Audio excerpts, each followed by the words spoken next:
ketika anak-anak selalu berada di dalam kenyamanan, apa yang terjadi? Daya tahannya atau resiliensinya nggak tumbuh. Ditekan dikit retak, ditekan dikit marah, ditekan dikit pundung lah gitulah ya. Maunya yang instan-instan. Tidak mau dengan tekanan, tidak mau dengan target. Ya udahlah, yang penting hidup aku seimbang, kesehatan mental aku terjaga, kerja seadanya aja, gitu ya. Boro-boro mikirin orang lain. Sekarang kita pikirkan, kedokteran yang sedemikian majunya itu, apakah ujuk-ujuk maju? Enggak, Bu.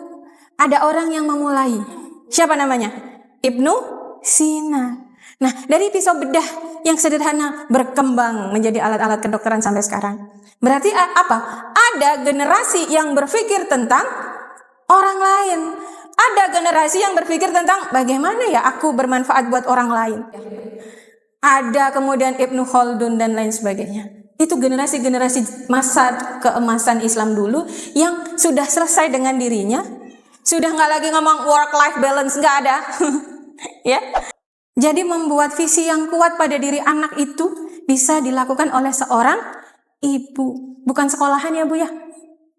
Seperti ibunya Muhammad Al-Fatih, ibunya Imam Syafi'i, ibunya Salahuddin Al-Ayyubi adalah ibu-ibu yang berhasil membangun visi pada anaknya. Potensi apapun yang anak kita miliki, bakat apapun, kemampuan apapun, cita-cita apapun, maka ujung dari semuanya itu harus bisa diarahkan kepada meraih ridhonya Allah.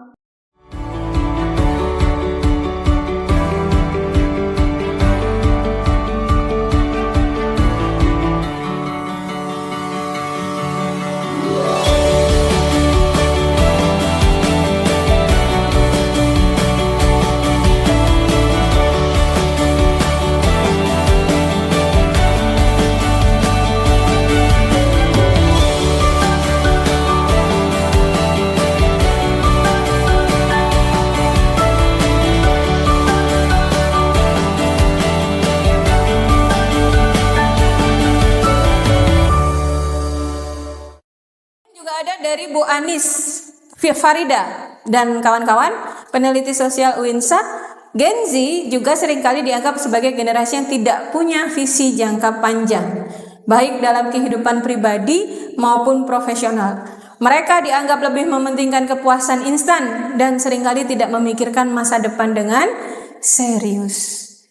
Ini kalau hari ini kita bermimpi untuk melahirkan generasi emas 2000, berapa Bu? 45. Kira-kira dengan keadaan Gen Z yang seperti ini tercapai atau enggak? Enggak tercapai, Bu. Boro-boro mikirin 2045 mau ngapain. Mikirin tahun depan aja mereka masih enggak tahu mau ngapain ya. Yang penting apa yang mereka inginkan, mereka dapatkan. Ya tadi benda-benda yang hari ini dianggap sebagai standar keberhasilan seseorang. Hari ini dianggap sebagai nilai seseorang ketika mereka memakai atau menggunakan sebuah barang yang hari ini dianggap sebagai wah banget, sesuatu banget. Kayak iPhone misalnya ya. Kemudian ini dari peneliti dari luar negeri ya, dari Raphael Winkler, Profesor Filsafat, dalam artikelnya Gen Z need to get out of its comfort zone. Apa artinya?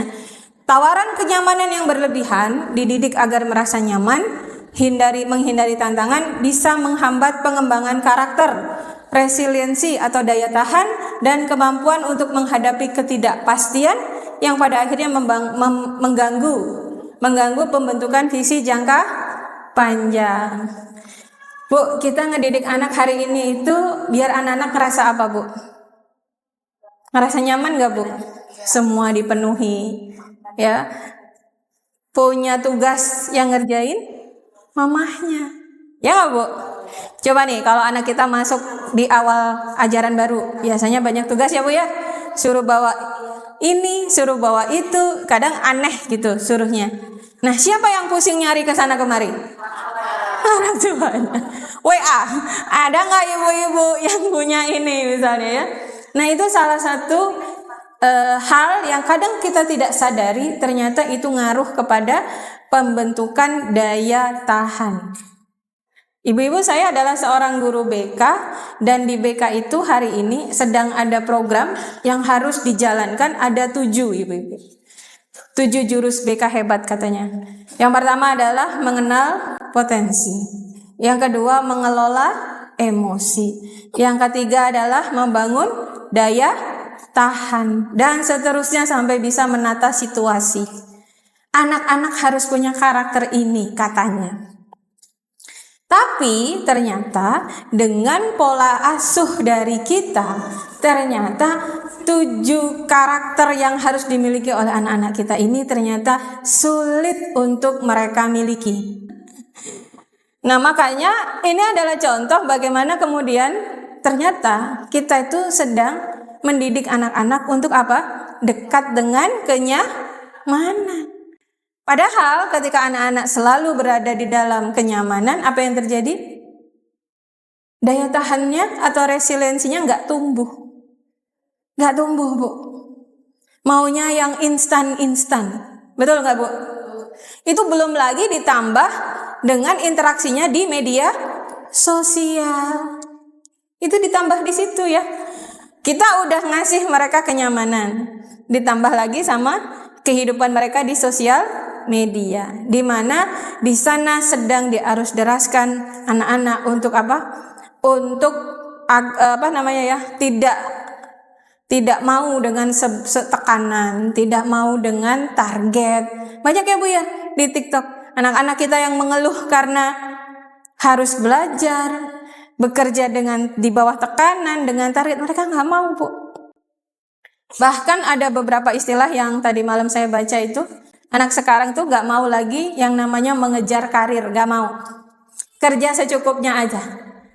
Apa yang mereka inginkan? Hidup yang seimbang katanya. Hidup yang seimbang tuh gimana? Kerja, ya kerja biasa, jam 8, jam 5 pulang. Terus apa? Menikmati hasil kerjanya. Dengan apa? Mencari kenyamanan. Mencari ketenangan katanya, kebahagiaan. Bahasanya keren sih, work-life balance, hidup yang seimbang. Gitu ya. Nah, jadi ini sedang diarus deraskan di media sosial kita ini. Anak-anak mengakses. Ya udahlah, yang penting hidup aku seimbang, kesehatan mental aku terjaga, kerja seadanya aja, gitu ya. Boro-boro mikirin orang lain. Anak-anak kita sekarang diaruskan untuk mikirin dirinya sendiri. Padahal ketika generasi itu bersikap seperti itu, Bu, apa yang akan terjadi? Hidup akan jumut alias mentok. Sekarang kita pikirkan, kedokteran yang sedemikian majunya itu, apakah ujuk-ujuk maju? Enggak, Bu. Ada orang yang memulai. Siapa namanya? Ibnu Sina. Ya kan, Bu ya? Yang menemukan pisau bedah. Nah, dari pisau bedah yang sederhana berkembang menjadi alat-alat kedokteran sampai sekarang. Berarti apa? Ada generasi yang berpikir tentang orang lain. Ada generasi yang berpikir tentang bagaimana ya aku bermanfaat buat orang lain. Berarti ada kan yang berpikir begitu ya? Nah, bayangkan kalau hari ini anak-anak kita hanya berpikir dan berputar-putar pada dirinya sendiri. Apa yang bakal terjadi dengan masa depan? Adanya pesawat terbang, apakah Pak Habibie yang memulai? Bukan, Bu. Ada Ibnu Firnas yang mencoba mengulik-ngulik dunia penerbangan. Ya, Bu ya. Ada kemudian Ibnu Khaldun dan lain sebagainya. Itu generasi-generasi masa keemasan Islam dulu yang sudah selesai dengan dirinya, sudah nggak lagi ngomong work-life balance, nggak ada. Ya, bahkan kopi itu berasal dari Islam. Kenapa? Karena untuk membantu para ulama untuk begadang dan memikirkan persoalan umat. Kopi yang kita nikmati hari ini tuh, Bu ya, yang suka ngopi, ya Bu ya, itu dari dunia Islam datangnya. Untuk membantu para ulama ini, para generasi ini ya, untuk berpikir tentang apa ya yang bisa aku lakukan agar memberi manfaat bagi banyak orang, bagi umat. Tapi kalau kejadiannya kayak begini, Bu, anak-anak kita yang hidup dalam zona nyaman, anak-anak kita yang terus diberikan kemudahan-kemudahan. Anak-anak kita yang tidak terbiasa menyelesaikan masalah, apakah akan ada generasi seperti masa itu? Bagaimana nasib peradaban ke depan? Itu yang kita resahkan pagi ini. Itulah yang membuat tema ini ada pagi ini. Ya, membaca media sosial yang dimana anak-anak muda hari ini udah nggak mau lagi tekanan, nggak mau lagi yang berat-berat, nggak mau lagi masalah, pengennya yang gampang-gampang aja. Itu menimbulkan keresahan. Gimana ini generasi emas mau lahir kalau calon-calonnya seperti ini? Tetap nggak bisa ya ini. Lanjut dulu Feta. Ini. Nah, kalau tadi dari orang-orang Barat, ya Bu ya, dari para pakar. Nah, dari Ibnu Khaldun, seorang ulama Muslim mengatakan, sebuah era yang berat akan menghasilkan generasi yang kuat. Generasi yang kuat dan hebat itu selama mereka sabar dan tekun belajar, maka itu generasi yang hebat itu akan melahirkan era yang mudah. Seperti hari ini ya Bu ya. Kemudahan-kemudahan yang kemudian kita dapatkan hari ini adalah hasil dari generasi yang hebat sebelumnya, yang punya kesabaran tinggi dan punya ketekunan tinggi. Maka kita kemana-mana sekarang gak takut nyasar. Kenapa Bu? Ada GPS. Disuruh pergi ke tempat, kok saya merinding ya? Disuruh pergi ke tempat yang antah berantah yang kita gak pernah datang ke sana, kita pede aja, pakai map, pasti nyampe. Betul ya? Nah, map itu dari mana Bu? Dari Google? Bukan. Diawali oleh seorang perempuan bernama Maryam al-Astrolabi, seorang perempuan ahli astronomi. Zaman dulu Bu, ratusan tahun dikembangkan, dan hari ini kita nikmati sebagai map. Ya. Nah, generasi yang hebat, kuat, sabar, dan tekun itu akan menghasilkan era yang mudah kayak sekarang, dan era yang mudah itu akan rawan menghasilkan generasi yang lemah, siklus. Nanti generasi yang lemah itu akan menghasilkan masa-masa yang sulit. Masa-masa yang sulit akan menghasilkan orang-orang kuat. Orang-orang kuat akan menghasilkan era yang enak, era yang mudah. Era yang mudah menghasilkan generasi yang lemah. Seperti itu seterusnya. Nah, jadi sebetulnya ini adalah tantangan ibu-ibu buat kita. Ya. Jangan sampai kita kemudian terlena, oh iya, udahlah gampang itu mah, sekarang apa sih sekarang yang nggak bisa dicari di media sosial, semuanya tersedia. Apalagi sekarang ada AI, bukan Bu Ai ya, AI, Artificial Intelligence. Jadi gampang kita mau cari apapun dijawab sama Mbak AI ini dengan sangat baik. Gemini, ya, banyak nama-nama AI yang lain. Bahkan guru pun sekarang nggak susah-susah Bu bikin administrasi, minta tolong AI juga bisa. Tapi akhirnya apa? Nggak mikir Bu. Gampang, tinggal copy paste jadi. Ya, jadi semua yang serba mudah ini justru tidak membuat kita memanfaatkan potensi yang Allah berikan sama kita secara maksimal kalau penggunaannya tidak bijak. Nah, itulah yang sedang terjadi sama anak-anak kita hari ini. Mudah ngapa-ngapain aja, boleh. Tapi apa akhirnya? Pengaruhnya kemana Bu? Ke daya tahan, resiliensinya rendah. Ditekan dikit retak, ditekan dikit marah, ditekan dikit pundung lah gitulah ya. Nah, itu keadaan kita hari ini. Nah, ini tema kita hari ini Bu. Itu gambar siapa ya Bu ya? Muhammad Al-Fatih. Siapa Bu Muhammad Al-Fatih? Seorang pemimpin panglima yang berhasil menaklukkan Konstantinopel, sebuah kota dengan perlindungan super maksimum. Bentengnya berlapis-lapis dan tebalnya luar biasa, tapi bisa ditembus sama laki-laki ini. Umur berapa dia menembus wilayah dengan keamanan super maksimum ini? Usia 21 tahun. Ya. Coba yang punya anak remaja, umurnya berapa Bu? 16. Berapa Bu? 17. Berarti kalau mau nyamain laki-laki ini, ya, waktunya, kuotanya cuma 4 tahunan lagi atau 5 tahunan lagi. Siap Bu, nyiptain anak dengan dengan tipe seperti laki-laki ini? Siap nggak Bu?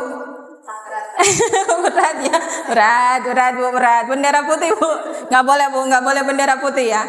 Ya, jadi orang ini adalah, laki-laki ini adalah contoh bahwa bukan tidak mungkin tipe seperti ini akan lahir kembali kalau ibu-ibunya punya niat yang kuat, punya azam yang kuat.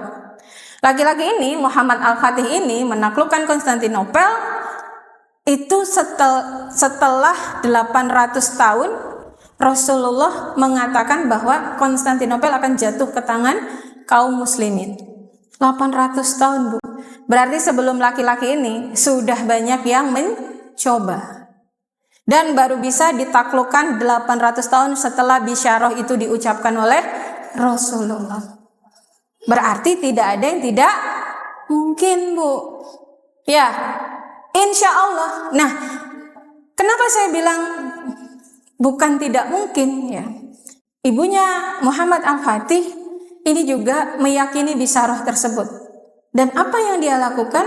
Yang dia lakukan adalah membangun visi pada anaknya sejak anaknya balita, ya sejak 5 tahun lah. Di kisah yang saya baca itu, Ibu Muhammad Al-Fatih itu selalu setiap habis sholat subuh tuh menghadapkan Muhammad Al-Fatih ini ke arah jendela di mana di situ terlihat menara Konstantinopel.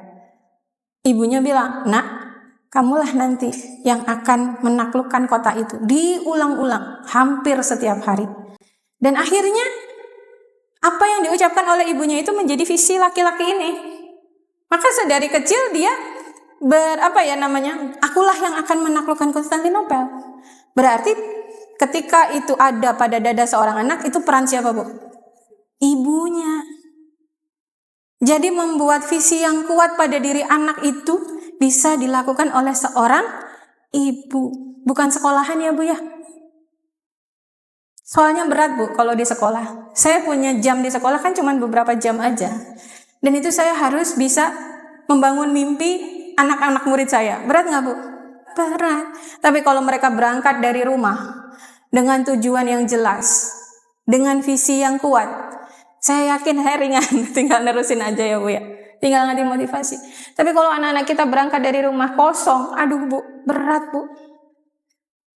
Kepala anak kita itu, kita bisa milih sebagai seorang ibu ya. Kepala anak kita itu mau diisi apa Bu? Masalah, atau visi. Itu pilihan seorang ibu. Nah, kepala anak sekarang itu isinya masalah. Jadi tidak ada lagi ruang untuk visi. Masalah pertemanan, masalah orang tua, masalah ekonomi, itu ada di kepala anak-anak kita. Belum lagi masalah keinginan yang mereka inginkan ya, karena pengaruh dari media sosial misalnya, dari teman dan lain sebagainya. Jadi isi kepalanya masalah Bu. Kasihan nggak Bu? Kasihan. Harusnya di kepala anak kita isinya apa? Cita-cita, visi, tujuan. Nah itu tuh. Tapi faktanya justru kepala anak kita isinya masalah. Kasihan ya Bu ya. Nah oke. Untuk itu, mari kita dampingi anak-anak kita ini agar menjadi remaja yang hebat. Salah satu ciri remaja yang hebat adalah remaja yang punya visi kuat, Ibu. Mau gak Bu? Benar Bu? Benar Bu? Benar. Harus yakin dan harus mau. Jangan ada keraguan dalam diri kita. Bisa nggak ya? Bisa nggak ya? Bisa Bu. Backingan kita itu nggak kaleng-kaleng. Siapa backingan kita Bu? Allah Subhanahu Wa Taala. Jadi kalau misalnya mentok, ya tinggal ngangkat tangan ya kan Bu? Ya Allah, tolong ya Allah. Berat ya Allah. Dan bagi Allah tuh nggak ada yang nggak mungkin, semua mungkin. Tinggal kita berusaha keras dan angkat tangannya yang sering. Ya nggak Bu? Minta sama Allah. Nah ini jadi yang akan kita sharing setelah ini adalah tentang bagaimana kita sebagai seorang ibu mendampingi anak-anak remaja kita agar punya visi yang kuat.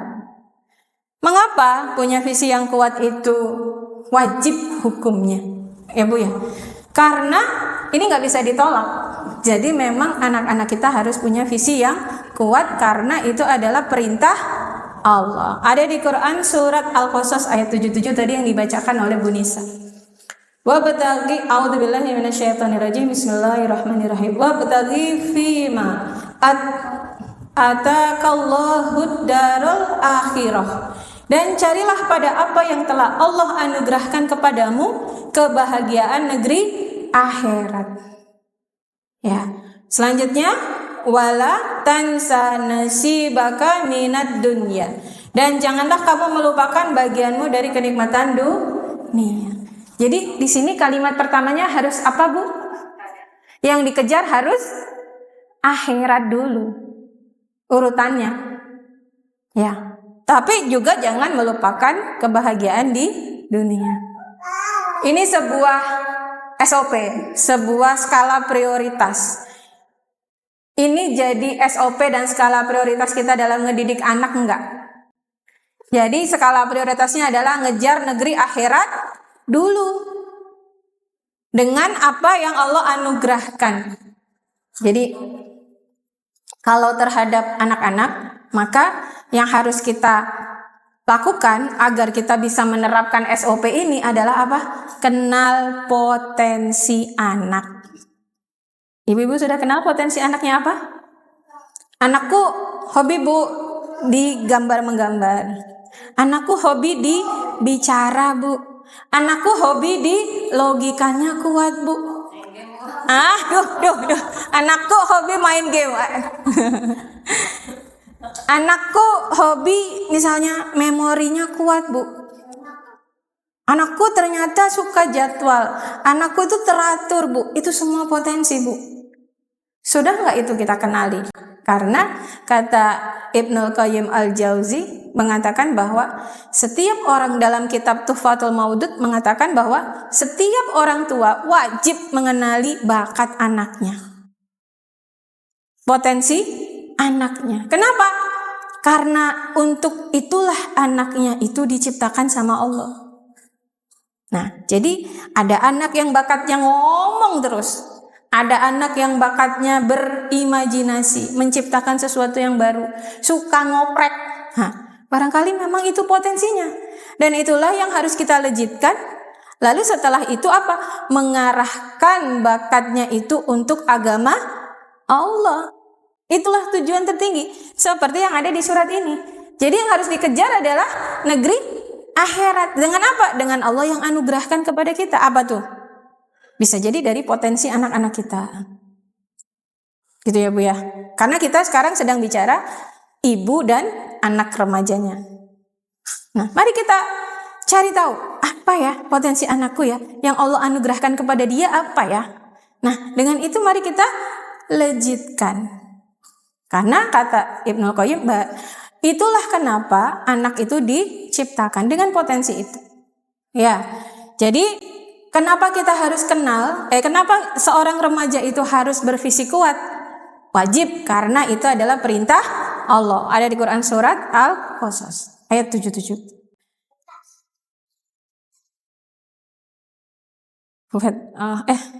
Nah, yang kedua ada di Quran surat Al-Hasyr ayat 18. Ya ayyuhalladzina amanu taqullaha wal tanzur nafsum ma qaddamat lighad.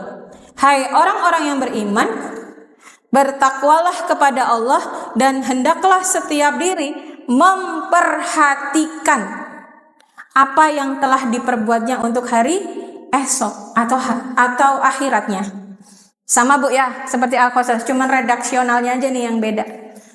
Tapi maknanya adalah SOP kita dalam ngedidik anak harus apa, Bu? Yang dikejar akhirat dulu.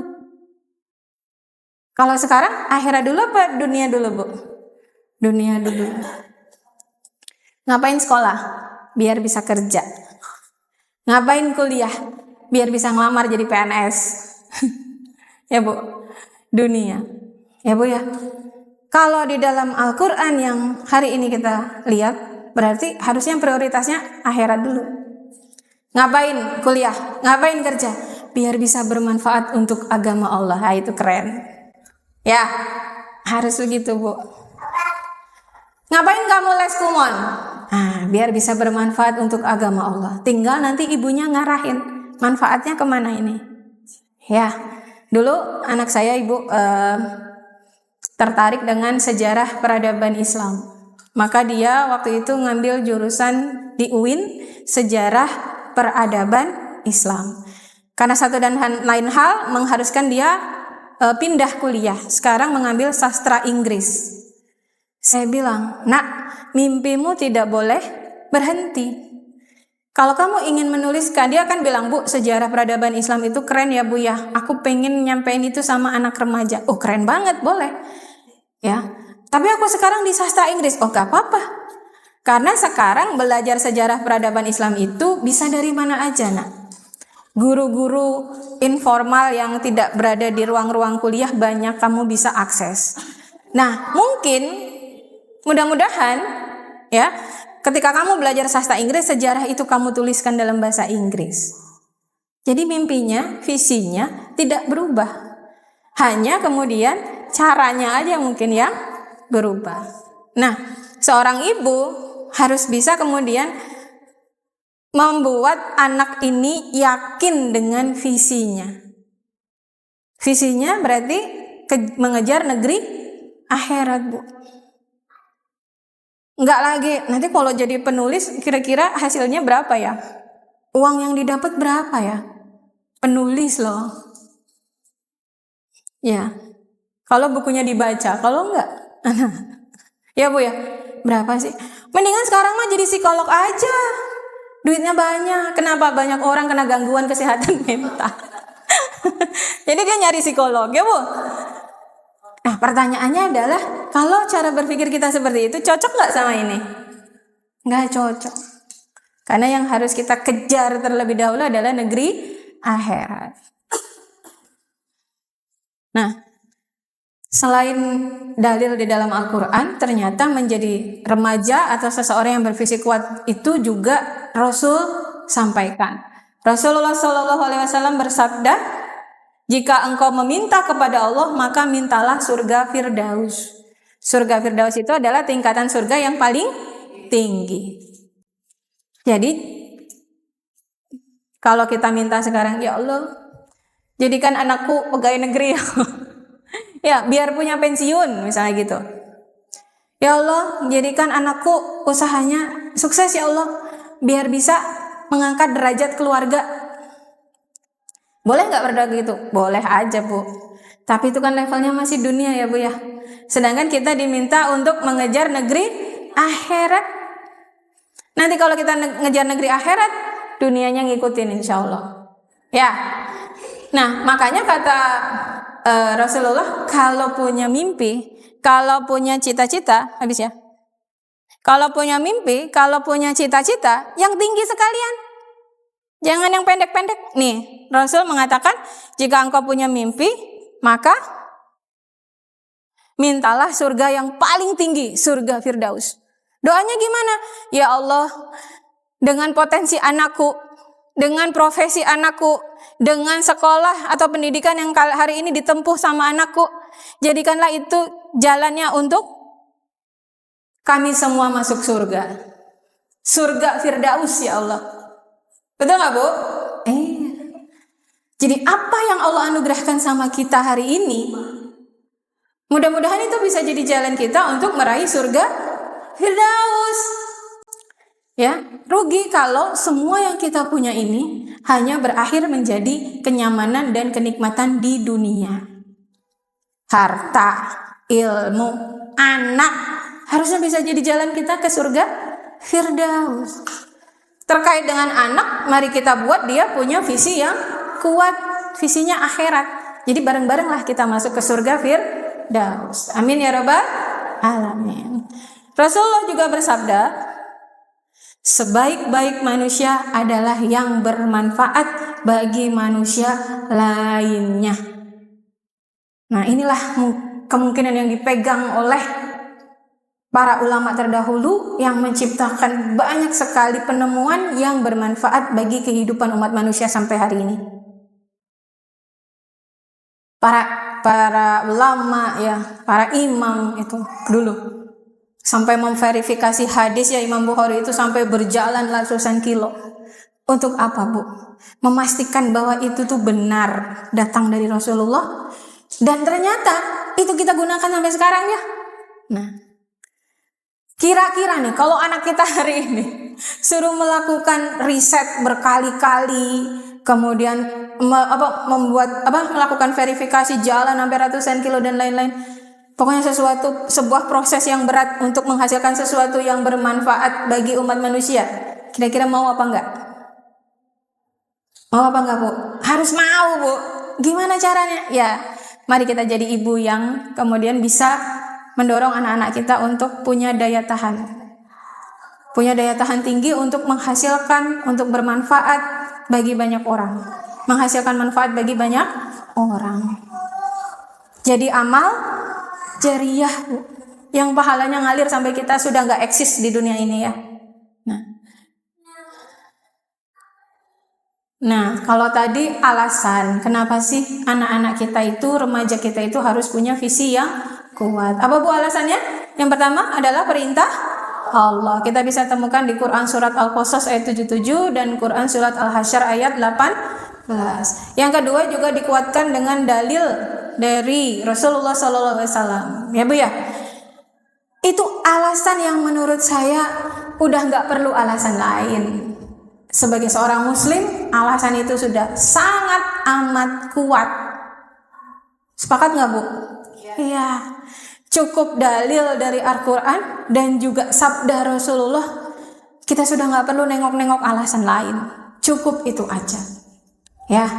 Nah, kemudian sekarang kita pengen tahu visi kuat atau dikenal sebagai al-himmah al-aliyah itu apa sih? Yang namanya visi kuat itu apa? Nah, di sini secara bahasa al-himmah itu berarti keinginan kuat, tekad, aspirasi atau cita-cita. Al-himmah.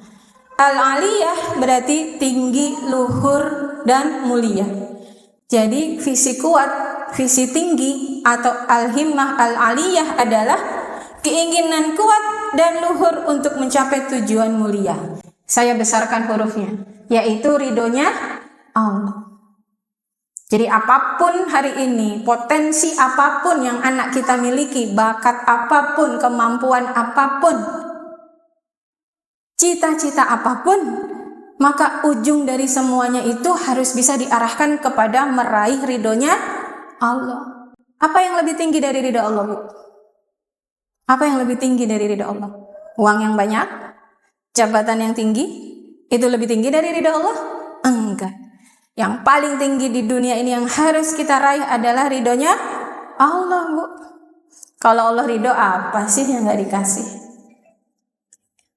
Dan kalau Allah ridho, maka yang akan diberikan kepada kita ya kebaikan. Tapi kalau uang banyak, belum tentu kita jadi baik. Jangan-jangan kita gak sanggup mengelola uang yang sangat banyak, malah melakukan hal-hal yang sia-sia. Jabatan tinggi, barangkali memang kita nggak sanggup memegangnya, sehingga justru dengan jabatan itu kita nyakitin banyak orang. Kalau yang kita kejar-kejar itu. Tapi kalau yang kita kejar adalah ridhonya Allah, insya Allah kebaikan-kebaikan yang akan terasa. Gitu ya, Bu ya. Jadi apa yang disebut visi kuat, visi tinggi, al-himmah al-aliyah adalah apa? Keinginan yang kuat dan luhur untuk mencapai satu tujuan mulia, yaitu ridhonya Allah. Nah, ada definisi juga dari Ibnu Qayyim al-Jauziyah dalam Madaris As-Salikin. Beliau menulis, tanda seseorang memiliki himmah aliyah adalah ketika tujuan hidupnya bukan sekedar kenikmatan dunia, tapi kedekatan dengan Allah dan kesempurnaan amal. Ya, tanda orang punya himmah aliyah tuh kata Ibnu Qayyim ini, Bu. Kedekatan dengan Allah. Ngerasa deket banget. Ngerasa sadar banget kita itu terhubung dengan Allah pada semua aktivitas kita. Namanya idrok sila billah. Kita tuh merasa terhubung dengan Allah. nyekolahin anak di tempat yang baik, tahu, ngerasa sadar kalau Allah ngelihat. Melayani keluarga, tahu, sadar kalau Allah ngelihat. Datang menuntut ilmu, tahu, sadar bahwa Allah mewajibkan itu dan Allah lihat. Jadi langkah-langkah ibu ke sini Allah lihat, Bu. Kenapa ibu datang ke sini? Menuntut ilmu, iya, betul. Tapi sadar nggak kalau Allah itu ngelihat ibu? Mungkin tadi pagi rempong serempong-rempongnya, ya. Nih teman-teman Kak Ihan, ibu harus nyiapin ini semua. Mungkin di rumahnya kita kan tidak pernah tahu kerepotan seseorang, ya. Tapi sampai di sini semua ini bisa berjalan, saya yakin itu karena ada kesadaran bahwa dirinya terhubung dengan Allah. Dirinya adalah hamba yang akan selalu dilihat, disupervisi sama Allah. Ya Bu ya. Jadi merasa dekat gitu dengan Allah. Dan yang kedua, tanda orang yang punya himmah aliyah adalah kesempurnaan amal. Dia akan memastikan bahwa aktivitasnya apapun itu adalah ahsanul amal. Amal yang diterima. Syaratnya apa, Bu? 2. Niat ikhlas karena Allah. Dan yang kedua adalah caranya benar. Hari ini kita sedang belajar untuk bisa membangun visi pada anak-anak. Udah niat ikhlas, Bu, karena Allah. Nih, kata Bu Reni, mendung bikin mager, tetap datang ke sini. Ikhlas, Bu, saya karena Allah. Tapi belum cukup. Caranya gimana? Cara membangun visi yang sesuai dengan kehendak Allah, perintah Allah itu yang gimana? Itu juga harus dipelajari, Bu. Ya, jadi amalnya sempurna sebagai ahsanul amal. Kemudian dari Imam Ibnul Qudamah dalam Mukhtasar Minhaj al-Qasidin, himmah adalah penentu arah perjalanan hidup manusia. Siapa yang tinggi himmahnya, maka tinggi pula kedudukannya dalam hal iman dan amal. Penentu arah, Bu. Jadi visi, cita-cita itu menentukan arah kita mau kemana. Kalau itu disandarkan kepada syariat, jelas arahnya surga Firdaus. Tapi kalau disandarkan pada selain Islam, seperti kehidupan kita hari ini yang ditentukan oleh apa, Bu? Materi, dipisahkan dari agama, ya ke arah sanalah kita akan berjalan. Ke arah sanalah kita akan menuntun anak-anak kita. Mau, Bu? Standar keberhasilan anak kita adalah materi, Bu. Sedih kalau anak kita standarnya materi. Mama, kayaknya aku gak sempet ngurusin mama. Aku kerja. Mama di panti ya. Nanti aku yang bayar. Pantinya bagus kok, Mah. Fasilitasnya lengkap. Mau, Bu, digituin, Bu? Kalau kita udah tua gak bisa ngapa-ngapain, Bu. Anak-anak yang begini lahir ketika di dalam pikirannya, visinya, cita-citanya adalah materi. Kalau kehidupan kita hari ini diatur dan distandarkan pada materi, maka hal seperti itu mungkin banget terjadi sama kita. Anak-anak yang ngerasa bisa beli dunia, tapi nggak punya waktu buat ngurus orang tuanya. Kira-kira kalau visi anak kita kayak gitu, sedih nggak, Bu? Sedih banget ya. Gak apa-apa, Mah, gak apa-apa, Bun. Pantinya keren banget, ada pemandian air panasnya. Tapi Ibu dikirim ke sana. Gak punya waktu ngurusin, kerja, cari materi. Nah, jadi yang menentukan arah mau kemana anak-anak kita, mau kemana kita membimbing anak-anak, itu ditentukan oleh tadi, Bu, standar kita dalam berakidah. Akidah kita apa nih? Islam atau akidah materialistis? Materialistis itu akidah, Bu. Atau akidah kita memisahkan agama dari kehidupan kita, yang kita sebut sebagai sekuler. Yang hari ini sedang berjalan di atas muka bumi adalah akidah sekuler, misahin ajaran agama dari kehidupan. Yang tadi akhirnya anak-anak jadi materialistis. Anak-anak jadi menilai segala sesuatu dari sisi materi. Flexing ada di mana-mana. Ya Bu? Nah itu akibat dari akidah sekuler. Nah jadi tadi 3 definisi tentang apa ibu-ibu? Himmah aliyah, ya cita-cita yang luhur, yang mulia. Baik, alasan sudah di depan tadi ya. Kenapa seorang remaja harus punya visi kuat, harus punya himmah aliyah? Apa Bu? Karena perintah Allah dan Rasul juga mencontohkan. Lalu himmah aliyah itu apa Bu? Cita-cita yang kuat, yang luhur, yang mulia, yaitu meraih ridhonya Allah. Garis bawah, ridhonya Allah ya. Nah sekarang apa tipsnya nih biar punya himmah aliyah? Pengen dapat info itu ya Bu ya? Datang ke sini ya Bu ya. Oke, kita belajar bareng-bareng. Agar bervisi kuat, tinggi atau himmah aliyah, maka kita lakukan naik. N-nya apa Bu? Perkuat niat dan tujuan hidup. Innamal a'malu bin niat. Ya. Bu Feta tolong. Gak mau ya.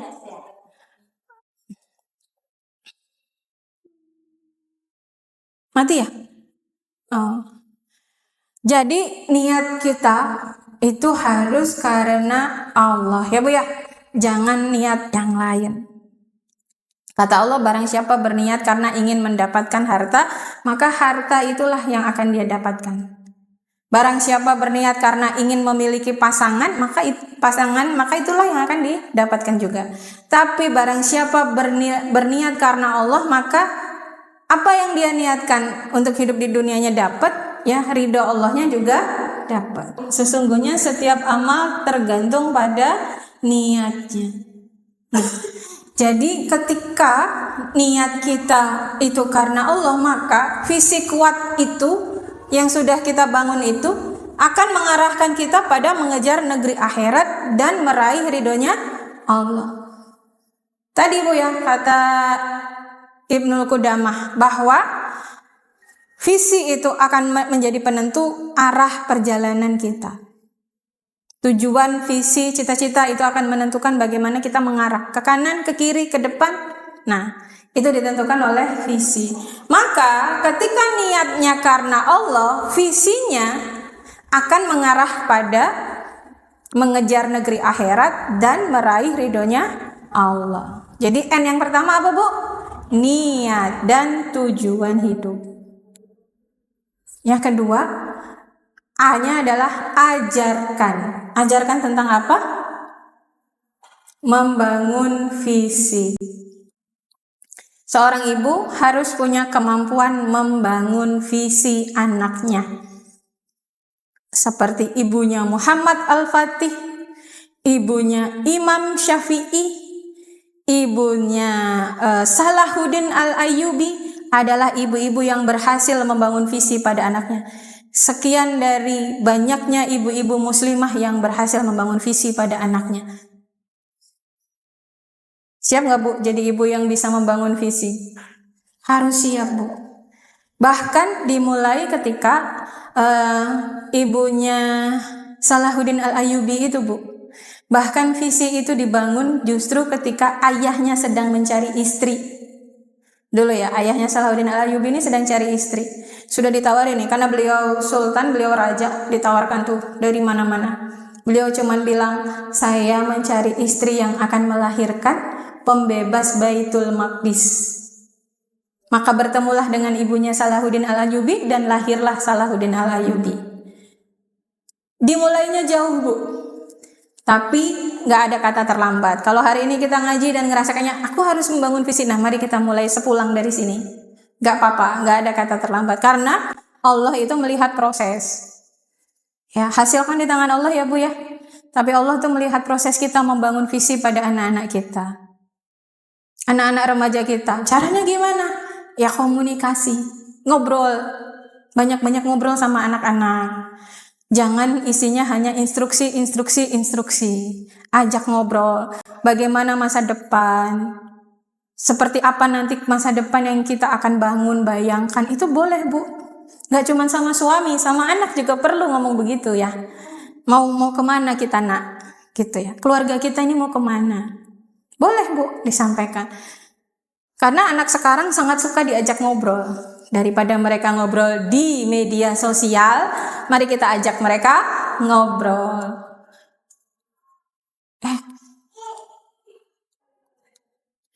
Yang kedua apa? Mari kita ajak anak-anak kita berpikir cemerlang. Ya, mustanir. Caranya gimana? Berpikir cemerlang itu Bu, dimulai dari 3 pertanyaan besar. Siapa yang menciptakan kamu nak? Yang kedua, untuk apa Allah nyiptain kamu di dunia? Dititipin lewat rahim ibu, untuk apa? Ya. Dan yang ketiga, nanti setelah semuanya berakhir, kita sudah tidak ada lagi di dunia, kita mau kemana? Mengajak anak berpikir cemerlang itu dimulai dari 3 pertanyaan itu. Sudah pernah nanya belum Bu? Nah, kalau belum nanya, kita tanya pulang dari sini ya. Kita ajak ngobrol anak-anak kita dan kita tanya. Dari situ nanti kita akan mengajak anak-anak untuk berpikir secara cemerlang. Yang nyiptain kita tentu saja Al-Khaliq, Allah Subhanahu wa Ta'ala. Untuk apa diciptakan kita di dunia? Beribadah kepada Allah. Ibadah itu sholat, puasa, zakat, haji doang? Enggak.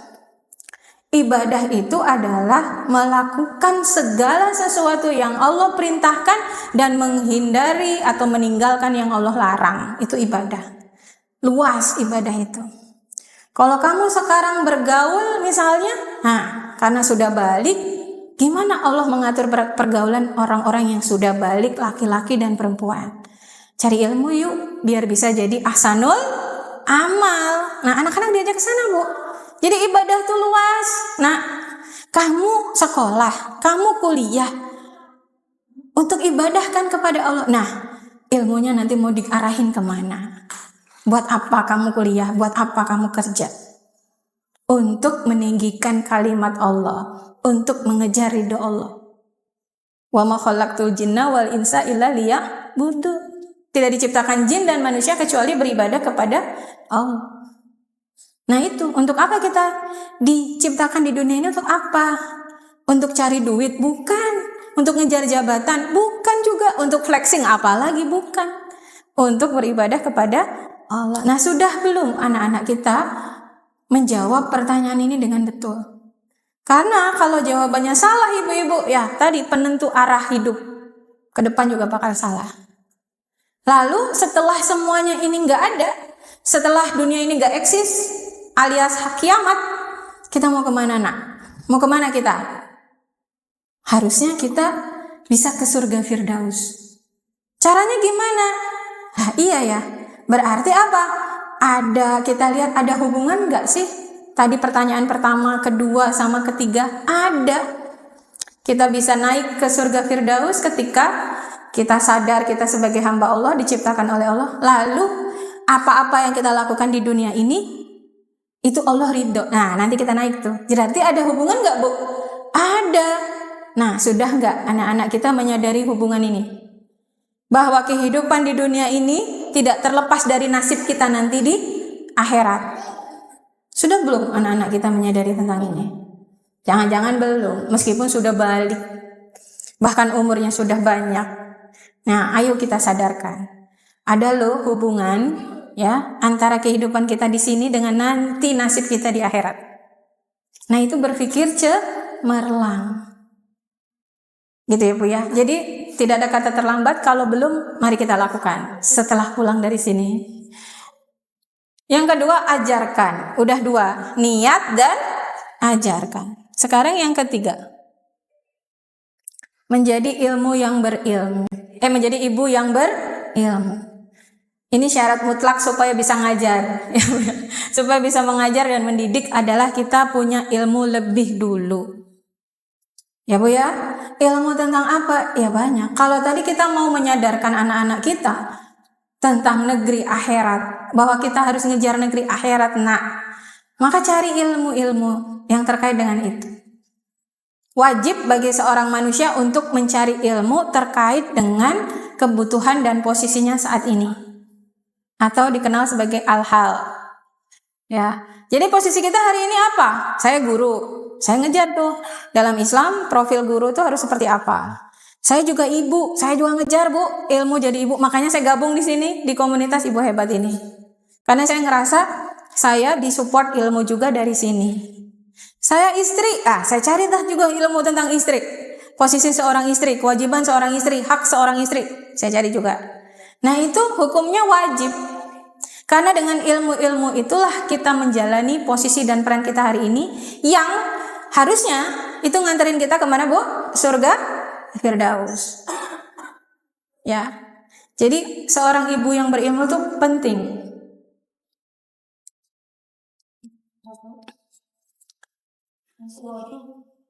Loading.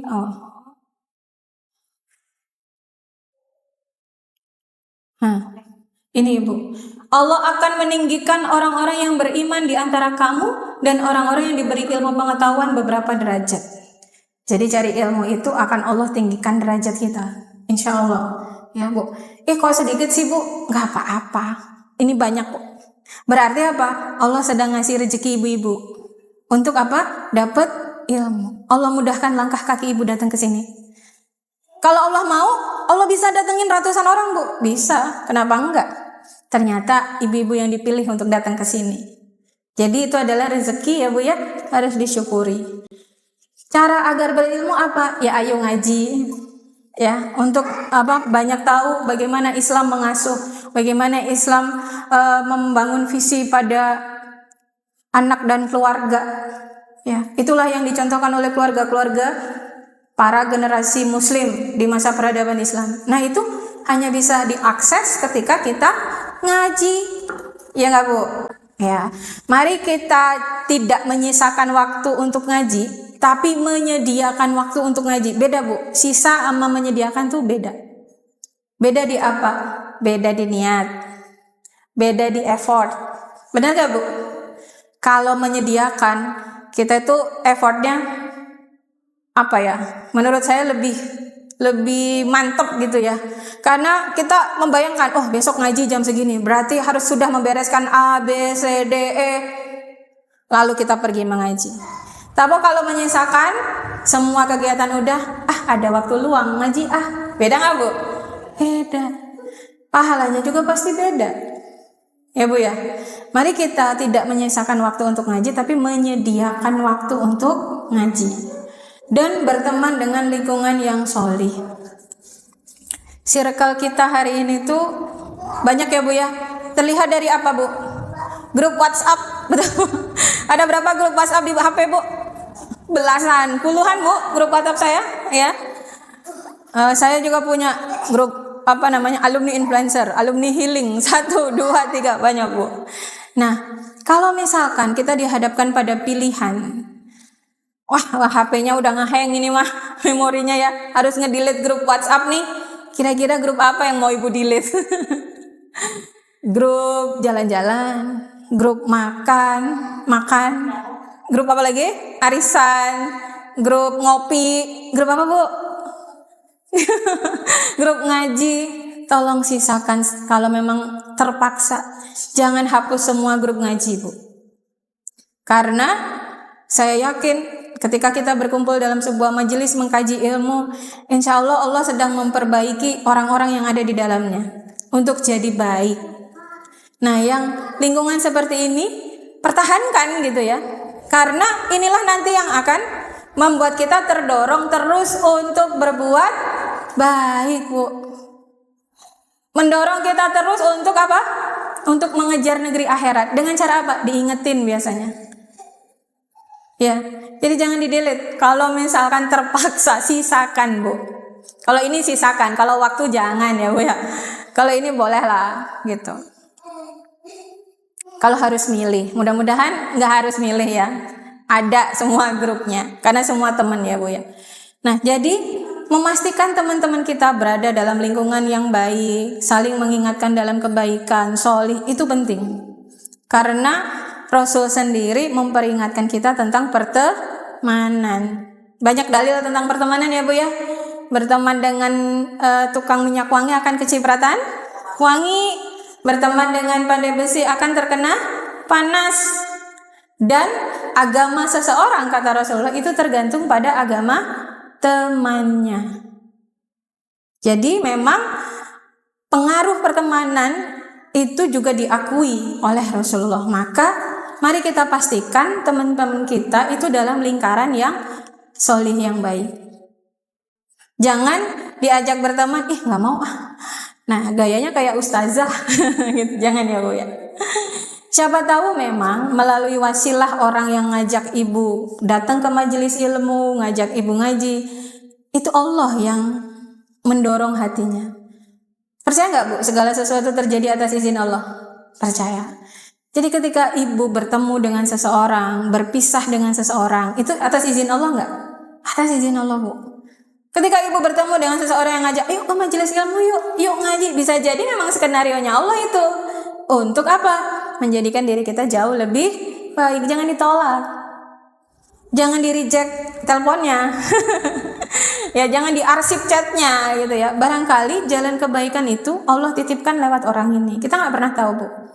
Pun ketika kita berpisah dengan sahabat yang udah lama, udah baik, udah dekatnya lebih dari keluarga, ketika harus berpisah, ya udah, skenario Allah itu. Kita tidak pernah tahu mana yang baik dan buruk kecuali Allah. Allah yang tahu.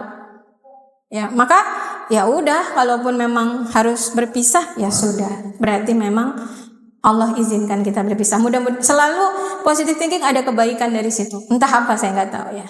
Nanti akan kelihatan sendiri. Mungkin nggak langsung gitu ya. Nah, jadi itu yang apa tadi? Nah, niat dan tujuan hidup, ajarkan menjadi ibu yang berilmu, dan yang terakhir adalah konsisten dan tawakal. Konsisten apa Bu? Istiqomah, betul. Istiqomah terus Bu. Untuk apa? Belajar membangun visi. Gak bisa ya? Nah, jadi istiqomah ini berat ya Bu ya. Konsisten itu berat. Makanya ganjarannya surga. Tadi ya Bu ya, mudah-mudahan surga Firdaus. Jadi konsisten meluruskan niat, biar niat terus karena Allah. Yang kedua, terus-menerus mengajarkan pada anak-anak tentang syariat. Ya, terus Bu ajarin. Bu, udah berkali-kali nggak ada perubahan Bu, capek. Ingat ya ibu-ibu ya, yang Allah lihat itu proses, bukan hasil. Insya Allah capeknya kita dilihat sama Allah. Nangisnya kita karena kok gini terus dilihat sama Allah. Jangan khawatir. Ya. Dan kata Allah, bahkan kebaikan sebiji sawi pun diberi pahala. Sama seperti halnya rasa sakit. Ya, kata Rasulullah, tidaklah tertusuk duri ya seseorang kecuali digugurkan dosanya. Itu kalau rasa sakit, rasa capek, rasa lelah. Kalau kita sabar, konsisten, dan tawakal, menyerahkan segalanya kepada Allah, insya Allah itu akan menjadi pahala. Barang siapa bertakwa kepada Allah, niscaya Dia akan memberinya jalan keluar dan memberinya rezeki dari arah yang tidak disangka-sangka. At-Talaq ayat 2-3. Jaminan dari Allah. Capeknya kita, lelahnya kita, keselnya kita, ya Bu ya. Kalau kita sabar dan terus konsisten, insya Allah bagi orang-orang yang bertakwa, takwa apa Bu? Menjalankan perintah Allah dan menjauhi larangannya, itu bertakwa. Kalau kita terus konsisten, maka akan ada balasan berupa jalan keluar dan rezeki dari arah yang kita tidak pernah sangka-sangka. Saya pernah mengalami ketika Bu ada beberapa pekerjaan dalam waktu yang sama. Logika saya bilang ini nggak cukup, waktunya nggak cukup gitu. Tapi ketika mengutamakan Allah, kok beres ya Bu ya? Maghrib tuh udah beres semua. Pernah ngalami Bu? Pernah nggak? Ketika kita mengutamakan Allah, ya menjadi hamba yang bertakwa, mengutamakan urusan Allah, terutama misalnya menuntut ilmu, Allah beresin kok. Orang waktu itu siapa yang punya? Allah. Waktu 24 jam itu siapa yang punya? Allah kan, bukan kita.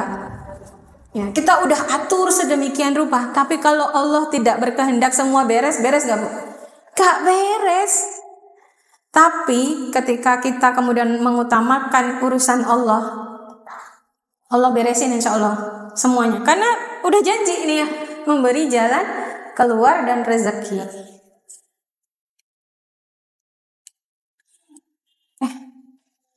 Nah,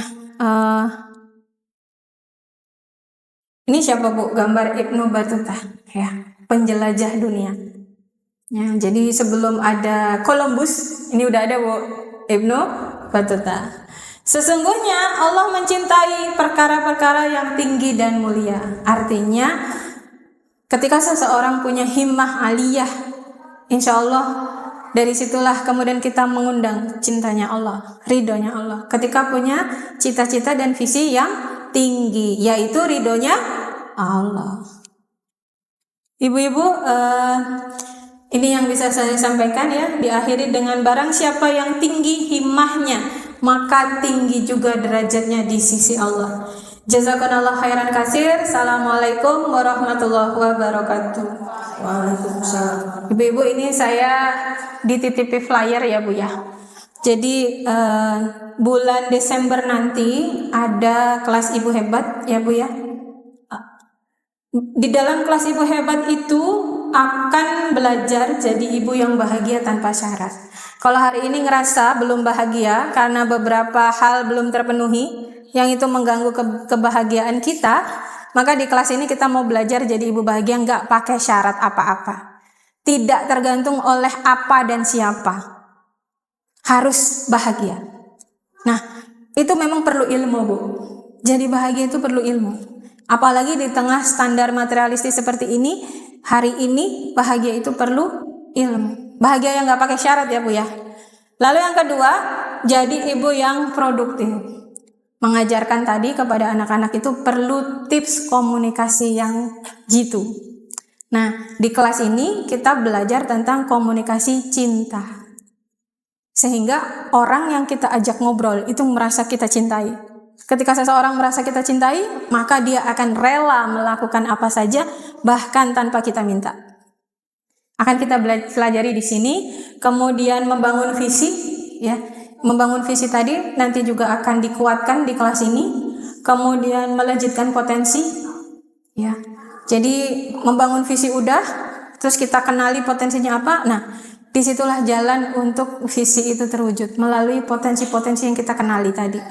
Lalu kemudian kolaborasi, karena peradaban itu bukan hasil satu atau dua orang, tapi semua orang, sebuah masyarakat. Maka seorang ibu yang produktif harus pandai berkolaborasi, dan di kelas ini juga nanti akan kita belajar tentang bagaimana berkolaborasi dalam mengasuh dan mendidik amanah dari Allah, yaitu anak-anak kita. Baik, itu titipan dari teman-teman.